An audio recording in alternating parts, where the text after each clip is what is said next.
আহা কি আনন্দ। আরে ও গোপাল দাদা, গোপাল দাদা, এই সকাল সকাল কে আবার পিছু ডাকলো? আরে আমি গো আমি। আমি তো আমি নামে কাউকে চিনি না। আর তুমি একটু পেছন ফিরে তাকাও তো। আমি তো সামনে যাচ্ছি, পেছনে তাকাবো কেন? ঠিক আছে, তাহলে আমি তোমার সামনে আসছি। আরে দৌড়াচ্ছ কেন? হ্যাঁ, আরে দাঁড়াও দাঁড়াও বলছি, দাঁড়াও, নইলে কিন্তু আমি মহারাজের কাছে যাব। হ্যাঁ, ও ভোলা তুমি? আরে আগে বলবে তো, আমি করছিলে কেন? একদম কথা ঘোরাবে না গোপাল দাদা। এবার বলো কি বলছি। দেখো, আমি তোমাকে আগের বছর 50 মোহর ধার দিয়েছিলাম। এ কি, তোমার তো মিষ্টির দোকান, ধার দিলে তো লোকে ছুরি কাঁচি ধার দেয়, আর তুমি মোহরে ধার দেওয়ার ব্যবসা শুরু করেছো কবে থেকে বলো দেখি? আবার কথা ঘোরানো শুরু করেছো? হ্যাঁ, আমি এবার কিন্তু সত্যি মহারাজের কাছে যাব। আরে মজা করছি তো। আরে বারবার আমাদের মধ্যে মহারাজকে টেনে আনার কি দরকার বলো তো? সে না হয় টানলাম, তবে তুমি ওই আমার 50 মোহর সুদ সহ কবে ফেরত দেবে বলো তো? আর কিন্তু তোমার হাতে ওই 1 সপ্তাহ সময় আছে। হ্যাঁ, 1 সপ্তাহ মানে কতদিন ভাই? 7 দিন, 7 দিন। 7 দিন? আচ্ছা 7 দিন মানে কত ঘন্টা? 24 গুণ 7, মোট ওই 168 ঘন্টা। ও, অনেক সময় আছে।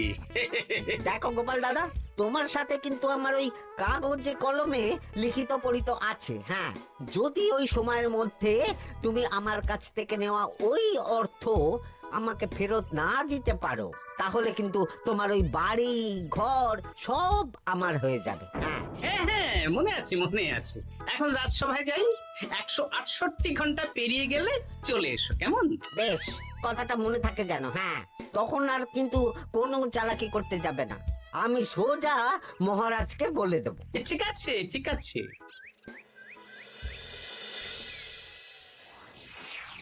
দেখুন মহারাজ, নিজের চোখেই দেখুন, সবাই হাজির, শুধু গোপাল ধা। সত্যি গোপাল ইদানিং আবার দেরি করে আসা শুরু করেছে। ওকে আচ্ছা করে ধোলাই দিন, তাহলেই চলে আসবে। কাজের কাজ তো কিছু করে না, শুধু বসে থাকে, তাতেও এই। যা বলেছেন মন্ত্রী মশাই। আমার মতে গোপালকে রাজসভাতেই বেঁধে রাখুন, তাহলে আর বাড়িতে যেতেও হবে না, আর দেরি করে আসবেও না। রোজ রোজ গোপাল করে রাজসভায় আসতে দেরি, তাই এবার তার পায়ে পড়াতে হবে বেড়ি। এই তো মহারাজ চলে এসেছি। আর বলবেন না, রাস্তায় ভোলা ময়রা চেপে ধরছিল। থাক, আর অজুহাত দিতে হবে না। নেহাত ভাগ্যের জোরে এই রাজসভার চাকরিটা পেয়েছিল। হ্যাঁ, মহারাজ ভালো মানুষ, তাই তোমাকে পুষছেন। আচ্ছা আপনি কি বলতে চাইছেন কি? আমি বলতে চাইছি যে মহারাজ যদি তাড়িয়ে দেন, তাহলে তোমার কি কিছু করে খাওয়ার যোগ্যতা আছে গোপাল? আপনার নিজের যোগ্যতা আছে? আছে বলেই বুক ফুলিয়ে বলছি। হ্যাঁ, মন্ত্রী এটা একটা ভালো প্রসঙ্গ তুলেছে। আমার রাজসভার সকল সভাসদদের বলছি, যদি কোনো কারণে তোমাদের চাকরি চলে যায়, তাহলে তোমরা কি করবে একবার ভেবে দেখেছো? না মহারাজ, ভাবনাটা আমি সঠিক সময় কাজে লাগাই, ওই অকারণে ভেবে মাথা খারাপ করতে চাই না। হ্যাঁ, আহা, রাজসভার চাকরিটা তো তোমাদের পেশা। এই পেশার বাইরে তোমরা কে কি করতে পারবে? দেখুন মহারাজ, আমি তো ভেবেই দেখেছি যে যদি রাজসভার চাকরি না থাকতো, তাহলে আমি ব্যবসা করতাম। আমি মহারাজ যদি বিজ্ঞানী না হতাম, তাহলে শিক্ষা দান করতাম। আমি তো ছবি আঁকতাম, কলম না থাকলে আমি তুলি ধরবো। আমি কামারশালায় কাজ করতাম। আমার তো ছোটবেলায় মূর্তি বানানোর শখ ছিল, আমি মৃৎশিল্পের কাজ করতাম। কি গোপাল, এবার তুমি বলো। সবাই তো কিছু না কিছু বিকল্প ভাবনা চিন্তা করে রেখেছে। দেখুন মহারাজ, অনেক ভেবে দেখলাম আমার কাজ তো ভাড়ামো, তাই আমি লোক হাসিয়েই পয়সা রোজগার করব। আর বিশেষ কোনো গুণ তো আমার মধ্যে খুঁজে পাচ্ছি না মহারাজ। বেশ, আমি একটা ছোট্ট পরীক্ষা নেব। আজকের পর থেকে আগামী 7 দিন, আর এই 7 দিন তোমরা তোমাদের যা মন চায় সেটা করে রোজগার করবে। আমি তো খেতে ভালোবাসি। তাহলে খাবে। গোপাল হয় মুখ খুলে থাকে, নইলে চোখ বন্ধ করে। ও শুধু দুটো কাজই ভালো করতে পারে। আর 7ম দিনের শেষে বিচার হবে কে কত রোজগার করেছে। যার রোজগার সবচেয়ে বেশি হবে তাকে আমি দেব 100 মোহর উপহার। আর মহারাজ, যে সবচেয়ে কম রোজগার করবে তার বেতন থেকে আগামী 10 মাস 10 মোহর করে কাটা হবে। কি রাজি তো? হ্যাঁ, আমি জানি যে গোপাল ফুটো করিও রোজগার করতে পারবে না, তাই গোপালই হারবে। বেশ, আর যদি অন্য কেউ হারে? তাহলে আমি নিজের বেতন থেকে তাকে আগামী 10 মাস 10 মোহর করে দেব। ব্যাস, এবার তোমরা কাজে লেগে পড়ো।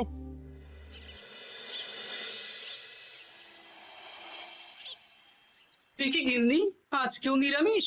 হ্যাঁ, আজকেও নিরামিষ খেতে হয়। হ্যাঁ, রোজই তো কিছু না কিছু একটা লেগে আছে তোমার। আমাদের পুরো শরীরটাই তো আমিষ। হ্যাঁ, তাহলে আমিষ খেতে বাধা কিসের বলো দেখি? বেশি তর্ক করতে হবে না বাপু, তা তোমাকে ডিম বানিয়ে দেবো। হ্যাঁ, না, আমি মানুষই। ঠিক আছে গিন্নি। আরে তোমাকে ডিম বানাবো বলেছি নাকি? আমি বললাম তোমার জন্য ডিম বানিয়ে দেবো। জন্যটা তো বলনি তখন। আরে তাড়াতাড়ি দাও, তাড়াতাড়ি দাও। এখন কদিন শুধু খাবো আর ঘুমাবো। 7 দিন ছুটি। ছুটি মানে? সেসব পরে বলবো গিন্নি। যাও গিয়ে ডিম সেদ্ধ বসাও।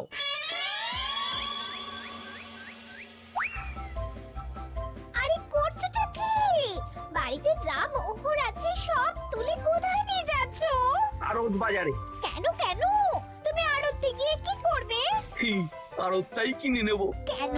তাহলে খোলা বাজারের সব ব্যবসায়ী আমার কাছে আসতে বাধ্য হবে, আর আমি ভালো মুনাফা রেখে সব বিক্রি করব। কি রাজবাড়ি সুখে চাকরি ছেড়ে দিলে নাকি? না না না, এখন 1 সপ্তাহ ব্যবসা করে মহারাজের কাছে আমার যোগ্যতা প্রমাণ করব। সব পরে বুঝিয়ে বলবো। হ্যাঁ, আমি আপনাকে সব শিখিয়ে দেব।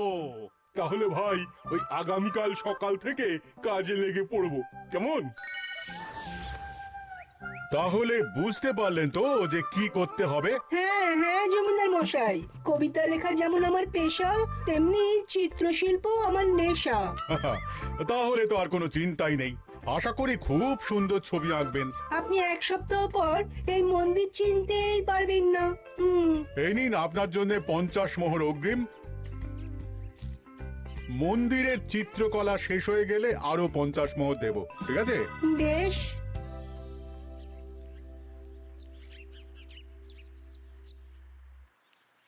এই হাত চালা, হাত চালা। হাত পা সবই তো চালাচ্ছি মন্ত্রী মশাই। আপনি এত শাকসবজি আনাজ দিয়ে করবেনটা কি? আমি এখন 7 দিন কৃষ্ণনগরের বাজার নিয়ন্ত্রণ করব, তাই সব জিনিসপত্র আড়ত থেকে আমি নিজেই কিনে নিয়েছি। এবার সাধারণ বাজারের দোকানদাররা আপনার কাছে আসবে। কাল সকাল থেকে শুধু মোহর গুনবো।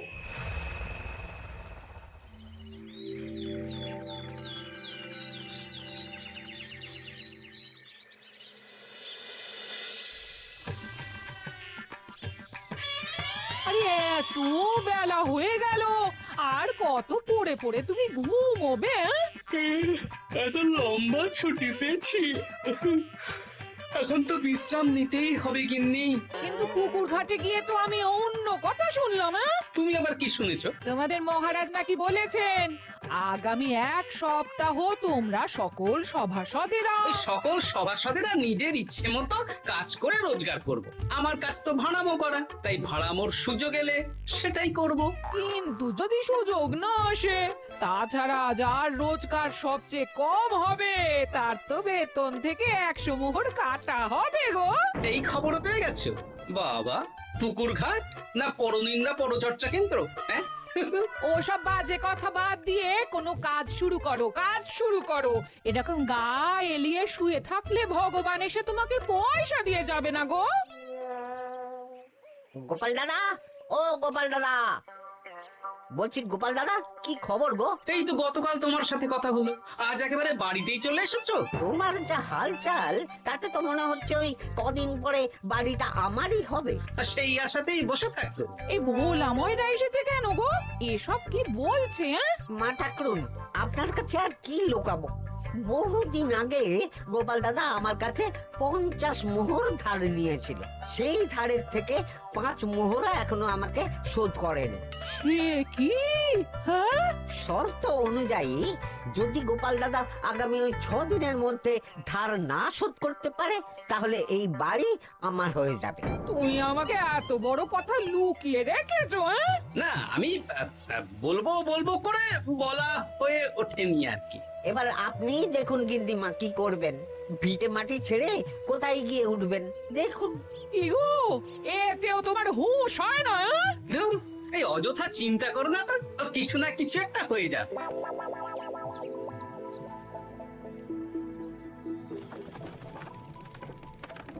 বাবা পণ্ডিত মশাই, আপনি তো এর মধ্যেই কাজ শিখে গেছেন। আমি তো ছোট থেকেই মাটির পুতুল বানাতে ভালোবাসতাম। বিভিন্ন দেবদেবীর মূর্তি নিজেই বানাতাম, তারপর পুজো করতাম। আমার পরম সৌভাগ্য আপনার মতন পণ্ডিত মানুষ আমার কুমোর শালায় কাজ করছেন। কোনো কাজে তো ছোট নয়। সত্যি সভাকবি মশাই, আপনার তুলিতে জাদু আছে। কি সুন্দর কারুকার্য। সবই আমার মা বাবার দান। আমার বাবাও খুব বড় চিত্রশিল্পী ছিলেন। উনি হাতে ধরে আমাকে ছবি আঁকা শিখিয়েছেন। বাহ বাহ বাবা।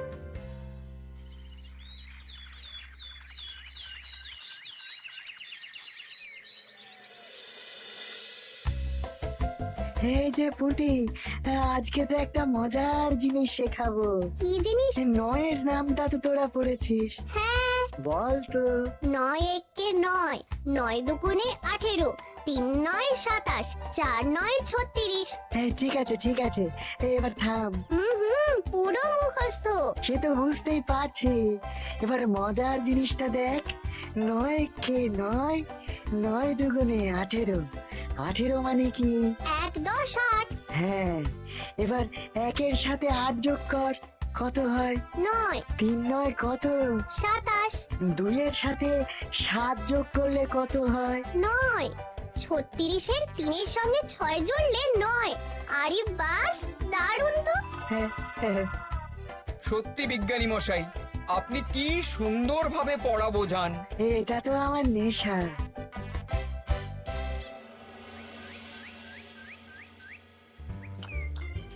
বলছি, তুমি তো দিব্যি বাড়িতে বসেই আছো। হ্যাঁ, কিছুই তো করছো না। সত্যি বলো তো, তুমি ভাড়ামো ছাড়া আর কি কিছু করতে পারো? হ্যাঁ, এই আদেশ করতে পারি। গেনে একটু তরকারি দাও তো, জলের ঘটিটা দাও না। যত সব। আচ্ছা, সত্যি তো ভাঁড় না হলে আমি কি হতাম? আমি কুমোর হতাম। মাটির কাজ শুনেছি খুব সোজা। যাই, কুমোর পাড়া যাই।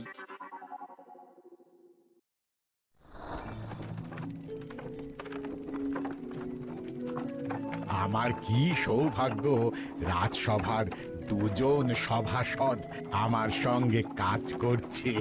আচ্ছা, এইভাবে ঘোরাবো? এই যা, হলো না। এটা কি মুড়ির মোয়া নাকি? দাও, আমাকে করতে দাও, তুমি অন্য কিছু করো।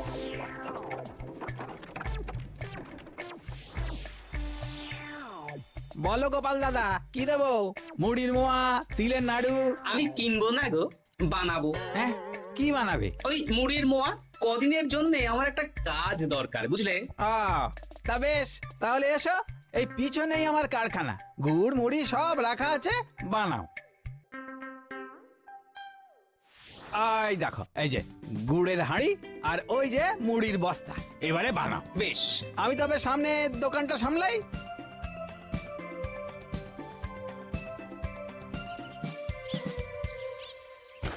কিসের আওয়াজ হলো? আরে আরে আরে, এ কি করলে গোপাল দাদা? আর বলো না, ওই গুড়টা ঢালতে গিয়ে হাঁড়িটা হাত ফসকে পড়ে গেল। এই তুমি যাও তো, তোমাকে কিচ্ছু করতে হবে না, যত সব বিপদ বাড়ানো।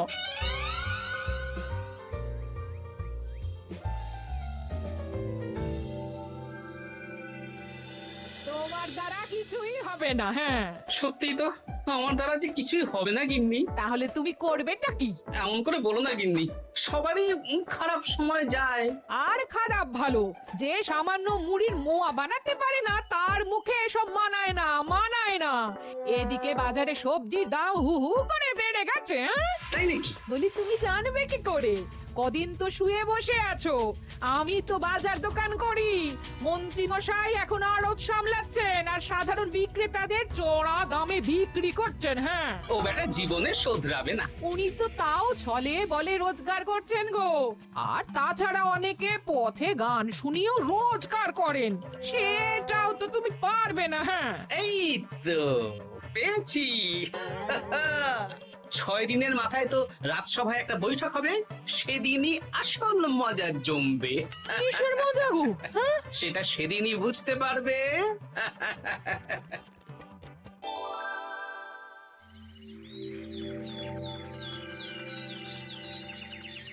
তারপর বলো, আজ তো ষষ্ঠ দিন, আজ অবধি তোমরা কে কত কত রোজগার করেছো? মহারাজ, আমি এখনো অবধি 200 মোহর। বাহ বাহ বাহ!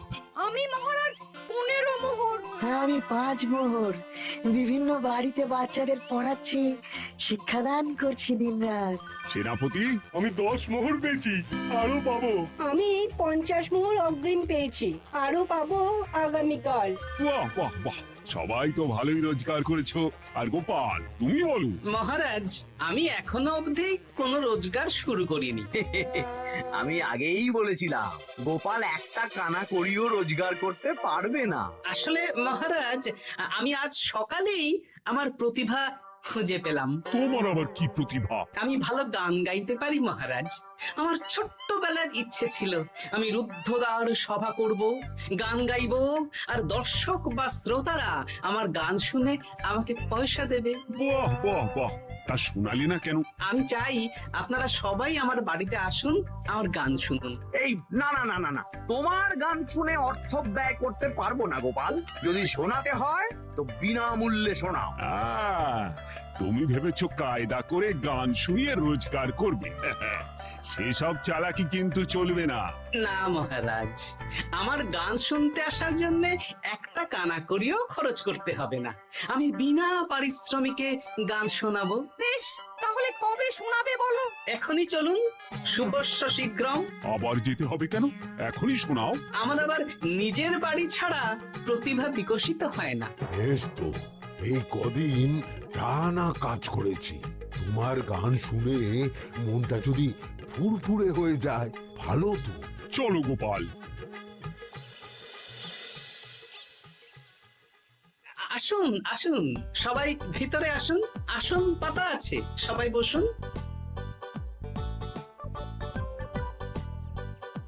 নাও, এবার গান শুরু করো। দাঁড়ান মহারাজ, আমার গান আমি বাইরের লোককে শোনাতে চাই না।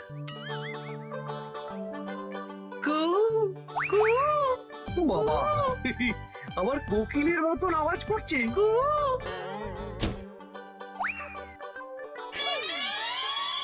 নাও নাও, শুরু করো।